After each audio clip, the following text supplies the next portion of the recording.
দাম কমেছে তাই সুযোগটা কাজে লাগিয়ে ফেললাম। কোরবানি ঈদের জন্য বানিয়ে নিলাম দেশি রসুনের লোভনীয় আচার। ঈদের দিন জমিয়ে আয়েশ করে খাওয়া যাবে। আপনারাও সুযোগটা কাজে লাগাতে পারেন। মাত্র ১০০ টাকা কেজি দেশি রসুন পাওয়া যাচ্ছে এখন। আমি রসুনটাকে ঠিক এইভাবে কেটে রেডি করে নেব। পেছনের দিক থেকে কিছুটা অংশ বাদ দিয়ে উপরের খোসাটা ছাড়িয়ে একদম জয়েন্টের দিকে অল্প অল্প করে একটু বাদ দিয়ে পরিষ্কার করে নেব। ঠিক এইভাবেই সবগুলো আমরা রেডি করে নিয়েছি। ভালো করে ধুয়ে নিয়ে পানিটা ঝরিয়ে এক সাইডে রেখে দিব।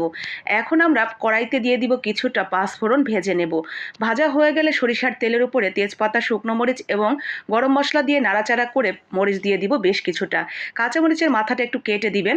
এরপরে রসুনগুলো দিয়ে আরও কিছুক্ষণ রান্না করে নিয়ে একটু আদা গুঁড়া দিয়ে দিব। গুঁড়া না থাকলে কেটে দিবেন কয়েকটা স্লাইস। এরপরে দিয়ে দিব কিছুটা তেঁতুলের কাঁদ। তেঁতুলের কাঁদটা দিয়ে ঠিক ততক্ষণ রান্না করে নেবেন যতক্ষণ না সিদ্ধ হয়ে যায়। সিদ্ধ হয়ে গেলে চিনি, গুড় যেটাই দিবেন দিয়ে সুন্দর করে রান্না করে নামিয়ে নিলেই রেডি হয়ে গেল দেশি রসুনের লোভনীয় আচার। ভাত, খিচুড়ি, পোলাও, বিরিয়ানি সব কিছুর সাথেই দারুণ জমে যাবে এই আচারটা দিয়ে খেতে।